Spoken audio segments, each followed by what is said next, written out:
महाउपनिषद चतुर्थ अध्याय।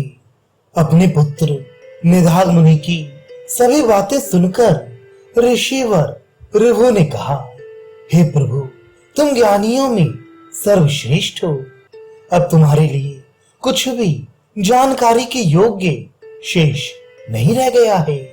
तुम ईश्वर की महती कृपा से अपनी ही प्रज्ञा बुद्धि के द्वारा सभी कुछ समझ गए हो। फिर भी हे मुनि, तुम्हारे चित्त में मलिनता के द्वारा जो भी भ्रम प्रादुर्भूत हुआ है उसका मैं निवारण करूंगा।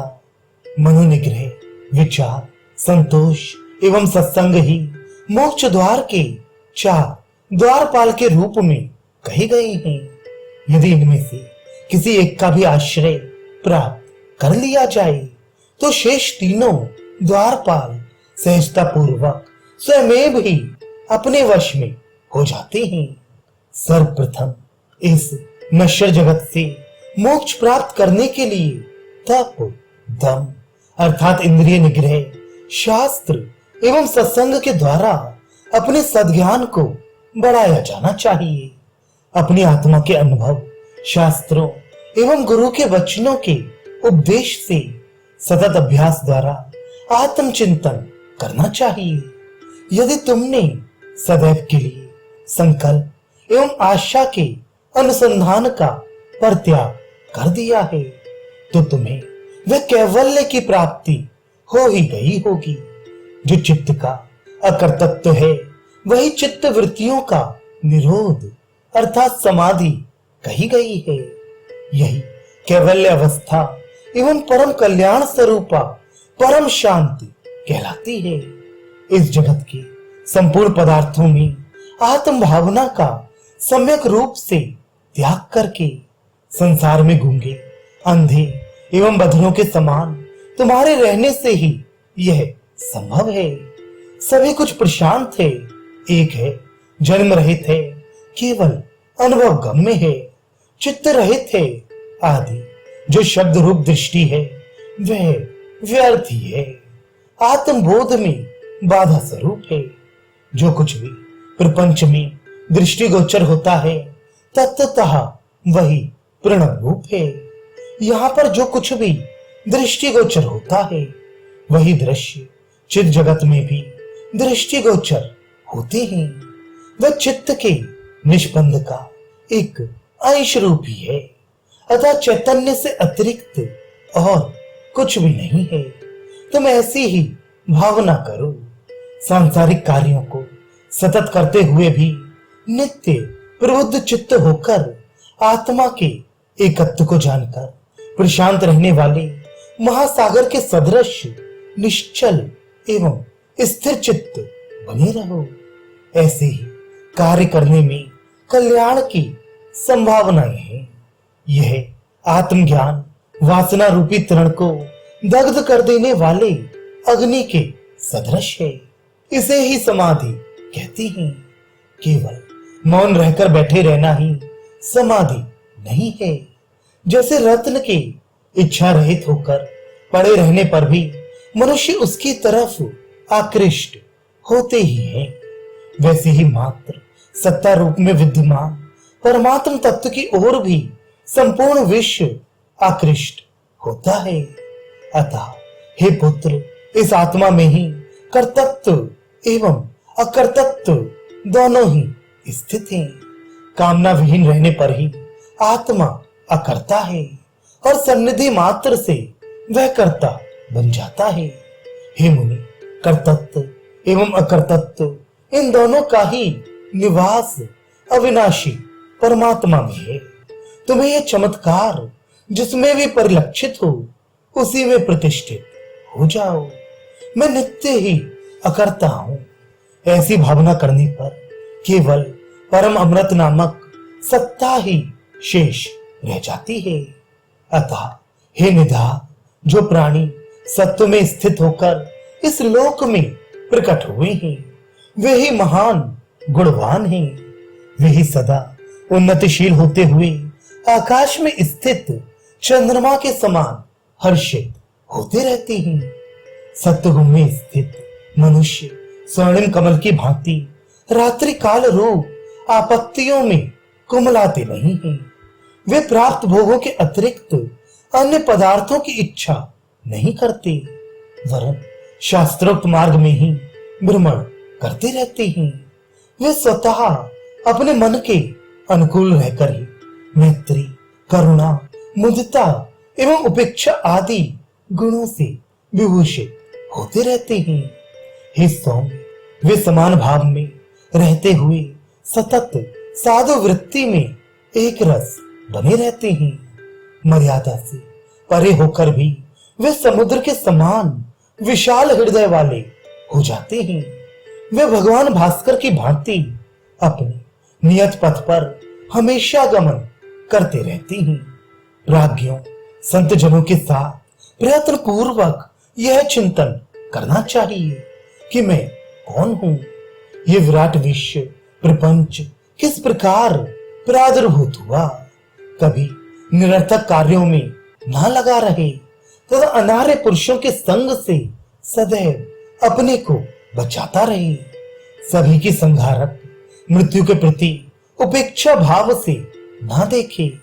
यदि उपेक्षा करनी ही है तो शरीर, अस्थि, मांस एवं रक्त आदि को घृणास्पद जानकर उनकी उपेक्षा करनी चाहिए। जिस प्रकार मोती की लड़ियों में सूत्र पिरोया जाता है, उसी प्रकार प्राणियों में पिरोए हुए परम पिता परमात्मा पर ही दृष्टि रखे। उपयोगी वस्तु की ओर भागना एवं अनुपयोगी वस्तु का सदैव के लिए त्याग कर देना ही मन का स्वभाव है। वह बाह्य है, आंतरिक नहीं, इसे जानना चाहिए। परमात्मा तत्व के विषय में गुरु एवं शास्त्र के अनुसार बताए हुए मार्ग से तथा स्वानुभूति से मैं ही ब्रह्म हूं ऐसा जानकर शोक रहित हो जाए।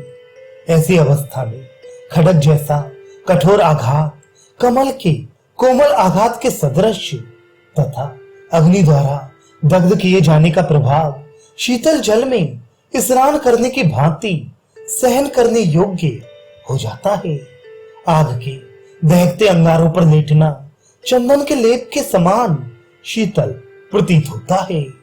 शरीर पर सतत बाणों के समूह का आघात गर्मी को शांत करने वाले फव्वारे के जल कणों की वर्षा के सदृश बन जाता है। सिर का काटा जलना सुख प्रदायिनी निंद्रा के समान, जिव्या आदि काट कर गूंगा हो जाना मौनावलंबन के समान, बधिर हो जाना उन्नति के समान सुख प्रदायी होता है। लेकिन यह अवस्था उपेक्षा करने से नहीं मिलती। इसकी प्राप्ति दृढ़ निश्चय होकर वैराग्य जनित आत्मज्ञान से ही संभव है।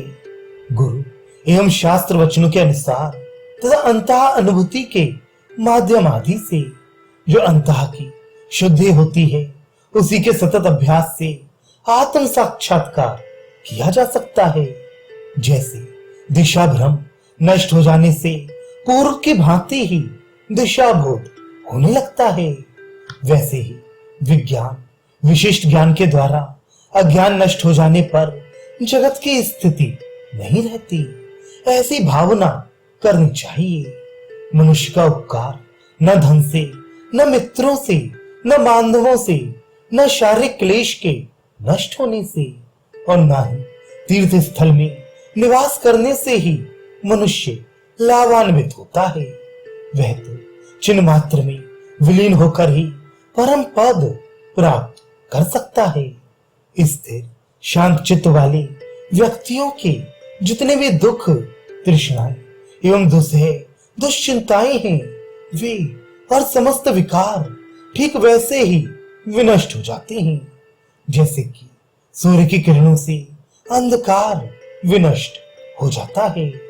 इस नश्वर जगत में शम अर्थात मनोनिग्रह से युक्त मनुष्य का कठोर एवं मृदु स्वभाव के समस्त प्राणी जन वैसे ही विश्वास करते हैं जैसे माता पर उसके पुत्र विश्वास करते हैं। अमृतपान एवं लक्ष्मी के आलिंगन से वैसा सुख प्राप्त नहीं होता जैसा सुख व्यक्ति अपने मन की शांति से प्राप्त करता है, शुभ एवं अशुभ के श्रवण से, भोजन से, स्पर्श से, दर्शन से एवं जानने से जिस मनुष्य को ना तो प्रसन्नता होती है और ना ही दुख होता है, वही मनुष्य शांत कहलाता है। चंद्रमा की मंडल की भांति जिसका मन सदा स्वच्छ रहता है एवं मरण काल, मांगलिक उत्सव तथा युद्ध में जिसका मन व्यग्र नहीं होता, वही मनुष्य शांत कहलाता है। वह श्रम प्रधान पुरुष तपस्वी जनों में, बहुश्रुतों में, याज्ञिकों में, राजाओं में, वन में वास करने वालों में एवं गुणज्ञों में भी शोभायमान होता है। जो संतोष रूपी अमृत को पीकर शांत एवं संतुष्ट हो जाते हैं, वही ज्ञानी जन आत्मा में रमण करते हुए महापद परमात्म पद को प्राप्त करते हैं। जो प्राप्त न होने वाली वस्तु के प्रति चिंतित नहीं होता और प्राप्त होने वाली वस्तु के प्रति हर्ष रहित रहता है। जिसने सुख एवं दुख का अवलोकन नहीं किया, वास्तव में वही संतुष्ट कहा जाता है। जो अप्राप्त वस्तु की कभी आकांक्षा नहीं करता तथा उपलब्ध वस्तु का आवश्यकता अनुसार ही उपभोग करता है, वही सौम्य एवं समभाव से श्रेष्ठ आचरण करने वाला व्यक्ति संतुष्ट कहा जाता है। अंतःपुर के प्रांगण में जिस तरह साध्वी पत्नी प्रसन्न रहती है, वैसे ही सहज क्रम में प्राप्त वस्तु में जब बुद्धि रमण करने लगती है, तभी वह स्वरूपानंद प्रदायी जीवन मुक्त स्थिति कहलाती है।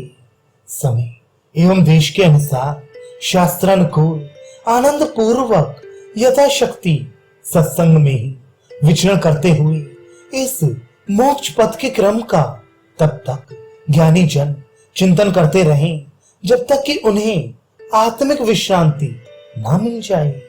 सदगृहस्थ हो अथवा सन्यासी, जो भी व्यक्ति तुरीय अवस्था की विश्रांत से संपन्न है एवं इस संसार सागर से निवृत्त हो गया है, वह चाहे सांसारिक जीवन में व्यस्त रहे अथवा ना रहे, उसे कोई भी कार्य करने या ना करने से कोई मतलब नहीं है।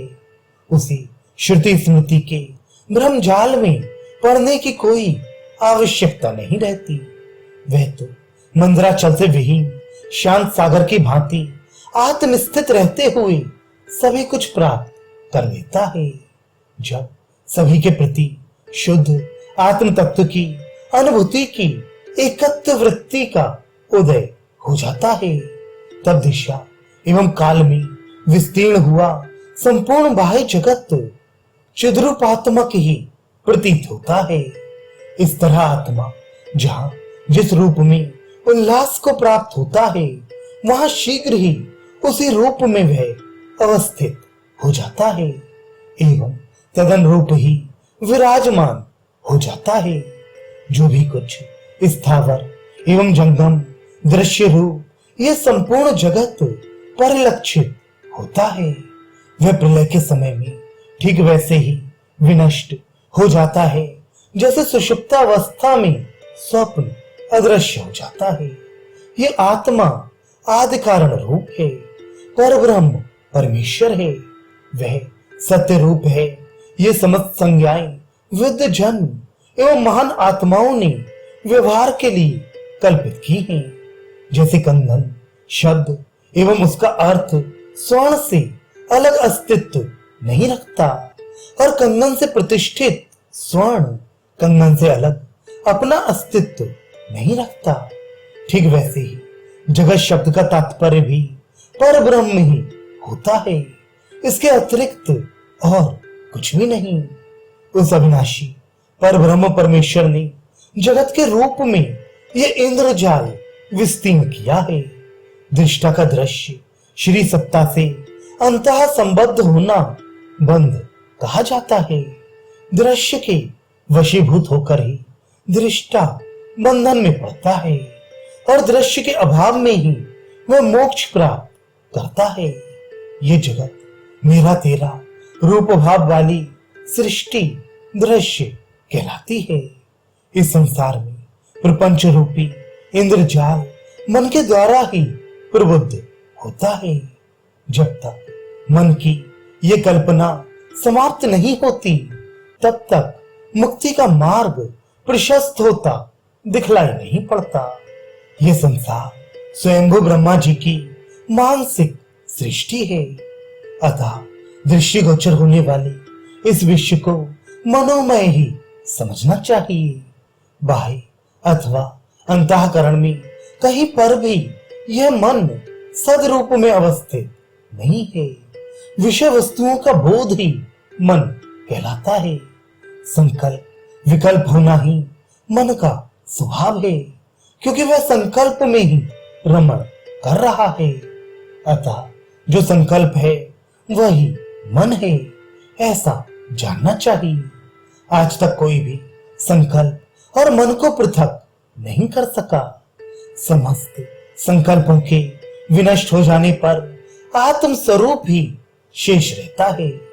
मेरा तेरा एवं इस जगत आदि दृश्य प्रपंच इंद्रजाल के शांत हो जाने पर दृश्य जब सत्ता को अर्थात परम तत्व को प्राप्त कर लेता है, तब तदन रूप ही वह कैवल्य अवस्था को प्राप्त कर लेता है।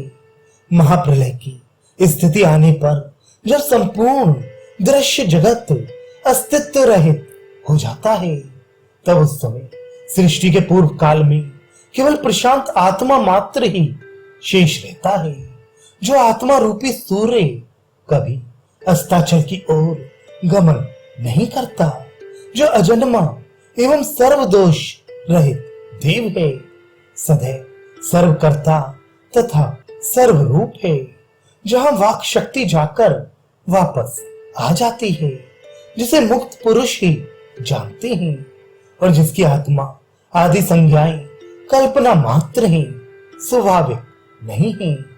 वे ही अविनाशी पर ब्रह्म परमेश्वर कहे जाते हैं। चिदाकाश, चिदाकाश एवं भौतिक आकाश, यही तीन आकाश कहे गए हैं। हे मुनि, इन तीनों में से चिदाकाश अति सूक्ष्म बतलाया गया है। हे मुनि श्रेष्ठ, एक विषय से दूसरे विषय में गमन करते समय निमेष भर का वृत्ति शून्य मध्यकाल आता है, वही चिदाकाश है, ऐसा जानना चाहिए। यदि तुम उस अति श्रेष्ठ चिदाकाश में सभी संकल्पों को छोड़कर प्रतिष्ठित होते हो, तो निश्चय ही सर्वात्मक शांत पद को प्राप्त करोगे। चिदाकाश की स्थिति तक पहुंच जाने के बाद जिस सुंदर उदार एवं वैराग्य रस से ओतप्रोत आनंदमय अवस्था की प्राप्ति होती है, उसे ही सहज समाधि कहा जाता है। जब यह बोध हो जाता है कि दृश्य पदार्थों की सत्ता है ही नहीं और राग द्वेष आदि समस्त दोषों की समाप्ति हो जाती है, तब उस समय अभ्यास बल के द्वारा जो एकाग्र रति आनंद प्रादुर्भूत होती है, उसे ही समाधि कहा जाता है। दृश्य जगत की सत्ता का अभाव जो अंतःकरण में बोध रूप में आ जाता है, तभी वे संशय रहित ज्ञान का स्वरूप कहलाता है। वह ही चिदात्मक ज्ञेय तत्व है, वही आत्म कैवल्य रूप है।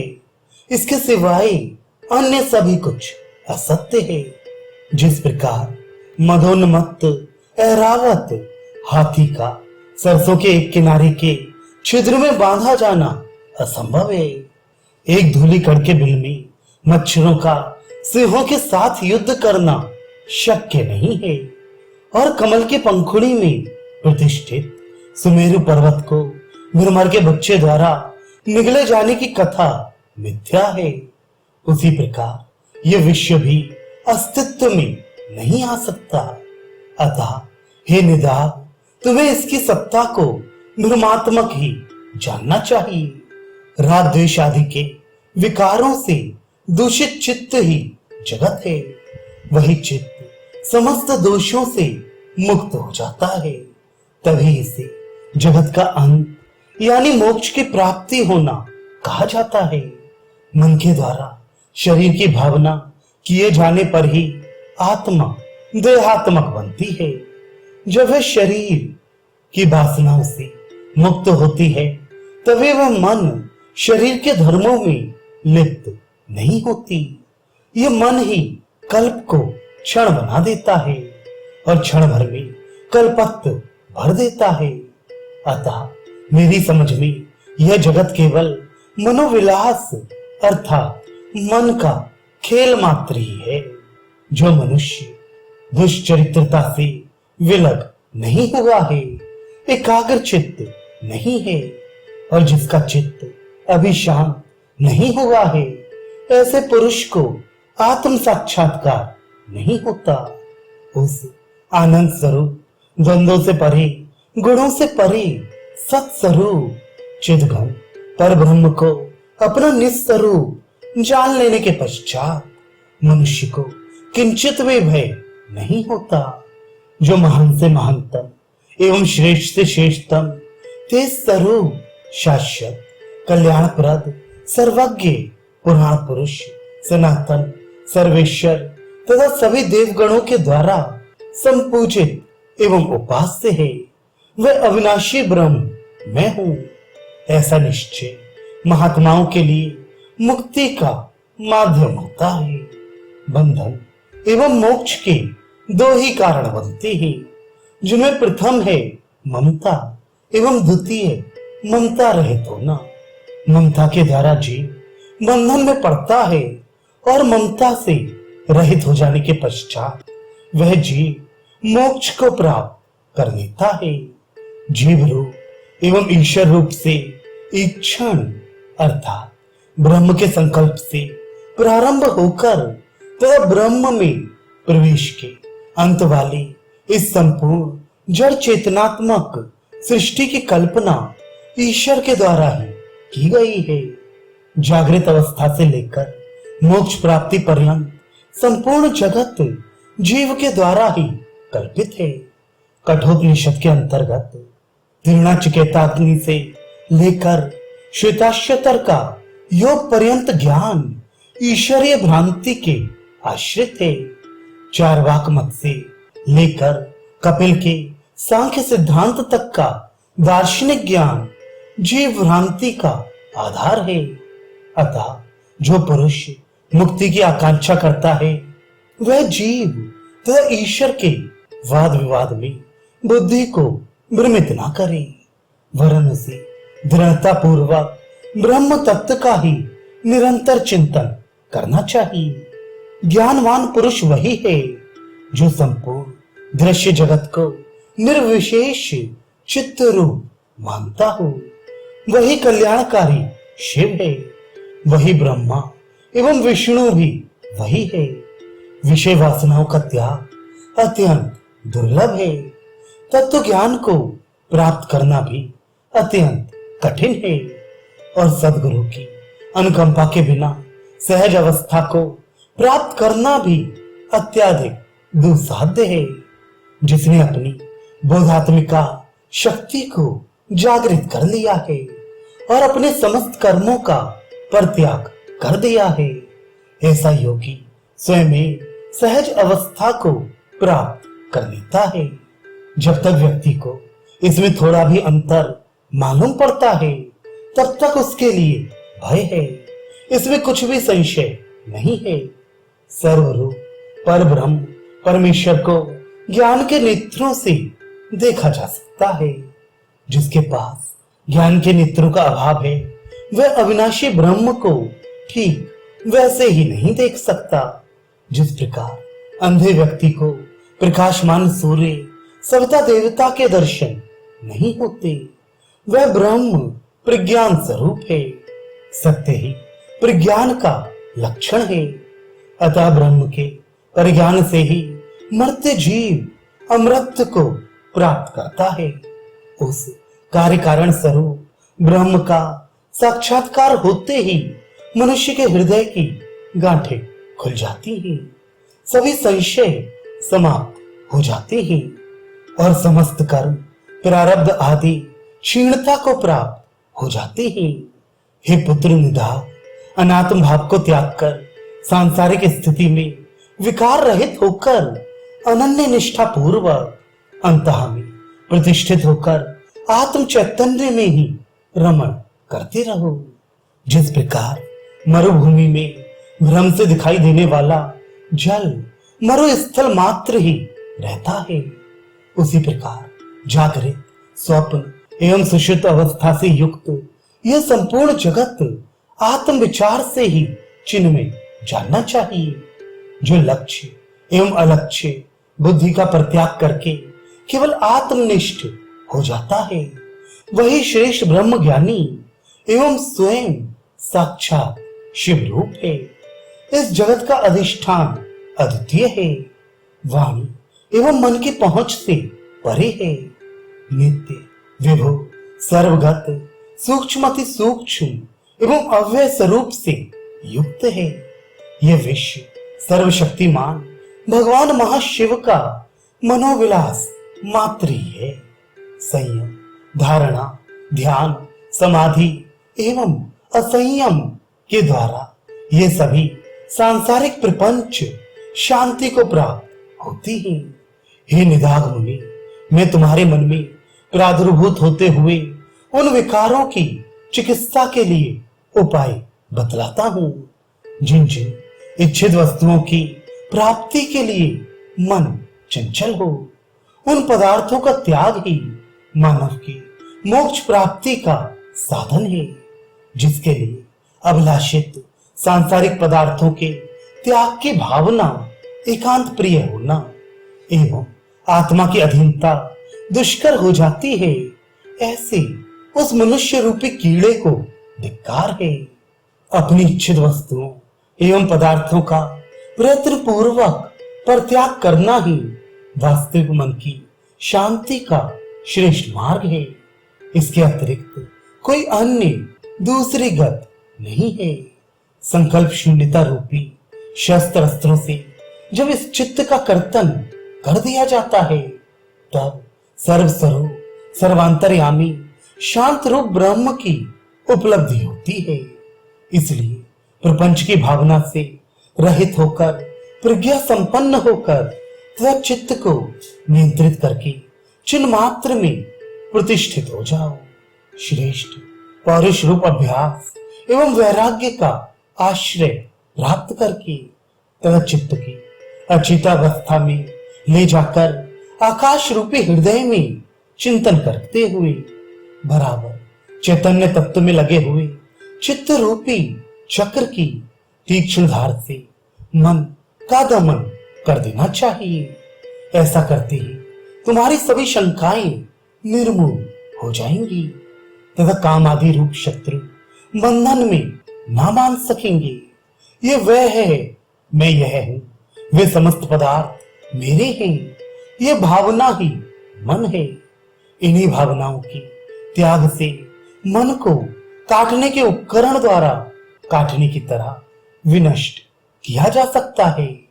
जैसे शरद काल के आकाश में छिन्न भिन्न हुए बादलों के समूह वायु की ठोकरों से विलीन हो जाते हैं, वैसे ही सद्विचारों के द्वारा ही मन अंतर्हित हो जाता है। चाहे प्रलयंकारी 49 पवन एक साथ प्रवाहित हो अथवा सभी सागर एक साथ सम्मिलित होकर एकाणव रूप हो जाएं, चाहे द्वादश आदित्य भी एक साथ मिलकर क्यों ना तपने लगे, किंतु फिर भी मन से विहीन मनुष्य को किसी प्रकार की क्षति नहीं हो सकती। केवल संकल्पहीनता रूपी एक साध्य ही संपूर्ण सिद्धियों की प्राप्ति का साधन है। अतः तत्पद का आश्रय ग्रहण करके संकल्पहीनता के विस्तृत साम्राज्य में प्रतिष्ठित हो जाओ। अचंचल मन कहीं पर नहीं दिखता, चंचलता मन का सहज धर्म है। जैसे अग्नि का सहज धर्म गर्मी प्रदान करता है। यही चंचल स्वभाव वाली स्पंदन शक्ति चित्त का स्वाभाविक धर्म है। इसी मानसिक शक्ति को सांसारिक प्रपंच का सहज स्वरूप जानना चाहिए। जो मन अचंचल हो जाता है वही अमृत स्वरूप कहा जाता है, वही तप है। उसे ही शास्त्रीय सिद्धांत की दृष्टि से मोक्ष कहते हैं। मन की चंचलता ही अविद्या है और वासना उसका स्वरूप है। शत्रु रूपी वासना को सद्विचारों के द्वारा काट देना चाहिए।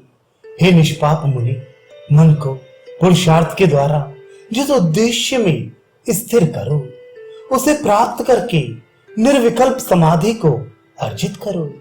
अतः प्रयास पूर्वक चित्त को चित्त से वशीभूत करके शोक रहित अवस्था के आश्रय से आतंक से दूर रहकर शांति प्राप्त करो। विषय विकारों से रहित मन ही मन का पूर्ण रूपेण निरोध करने में समर्थ हो सकता है। किसी राजा को पराजित करने में कोई राजा ही समर्थ होता है। जो तृष्णा रूपी ग्रह के द्वारा ग्रसित किए जा चुके हैं, जो संसार सागर में गिरकर भंवरों के जाल में फंसकर अपने लक्ष्य से दूर भटक गए हैं, उन्हें बचाने के लिए विषय विकारों से रहित मन ही समर्थ है। वही नौका का रूप धारण करके पार लगा सकता है। हे मुनि, इस प्रकार के विकार रहित मन के द्वारा इस विशाल बंधन रूपी जाल को विनष्ट कर दो। स्वयं संसार सागर से पार हो जाओ। अन्य और किसी के द्वारा यह संसार रूप सागर पार नहीं किया जा सकता।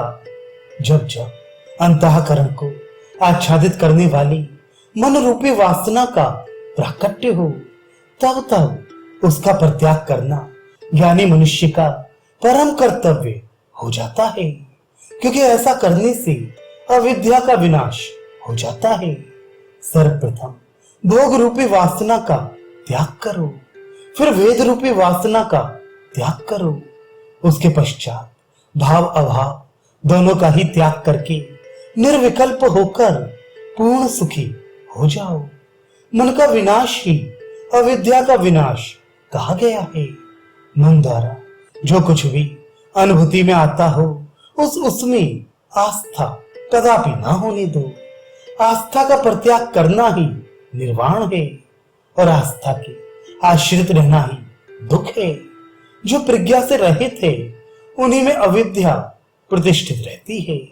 सम्यक प्रज्ञा संपन्न मनुष्य नाम मात्र के लिए भी कहीं अविद्या को स्वीकार नहीं करती। इस दुख रूपी कंटक से ओतप्रोत संसार रूपी भ्रमजाल में तभी तक अविद्या अपने साथ देहधारी को निरंतर भ्रमाती है, जब तक इसको विनष्ट करने वाली मोहनाशिनी आत्म साक्षात्कार की आकांक्षा स्वयं ही उत्पन्न नहीं होती। यह अविद्या जब परमात्म तत्व की ओर देखती है तब इसका स्वयं ही नाश हो जाता है। सर्वात्म बोध की दर्शन होते ही अविद्या स्वयं ही लुप्त हो जाती है। केवल इच्छा मात्र ही अविद्या का स्वरूप है और इच्छा का पूरी तरह से नष्ट होना ही मोक्ष कहा गया है। हे मुनि, किंतु इच्छा तभी समाप्त होती है जब संकल्प का पूर्ण रूपेण विनाश हो जाए, अन्यथा इच्छा का नाश असंभव है। चित्त रूपी सूर्य के प्रकाश से कली रूपी अंधकार क्षीण हो जाता है। जब चित्त विषय वासनाओं का त्याग कर देता है तथा सर्वत्र गमन करने वाला बन जाता है, तब उसकी ऐसी अनिर्वचनीय अवस्था ही आत्मा एवं परमात्मा के नाम से अभिहित होती है। अवश्य ही यह सभी कुछ ब्रह्म है।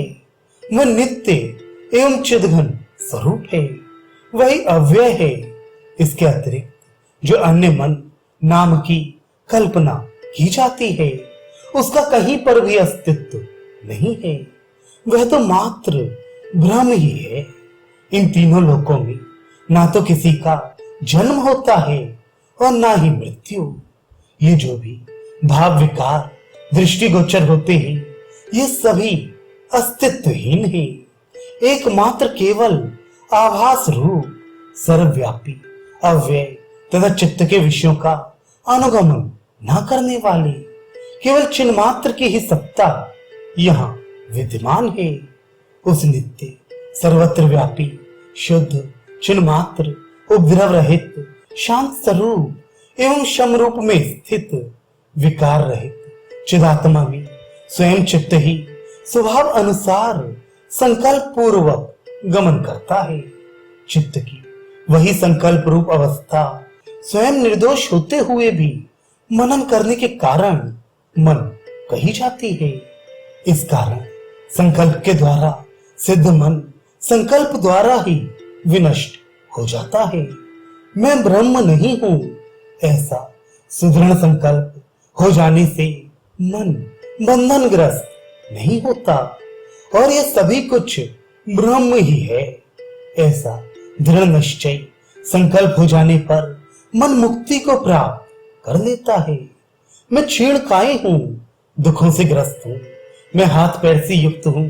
इस प्रकार के भावानुकूल व्यवहार से प्राणी बंधनग्रस्त हो जाता है। मैं दुखी नहीं हूं, मेरा शरीर नहीं, आत्म तत्व में प्रतिष्ठित मुझ में बंधन कहां।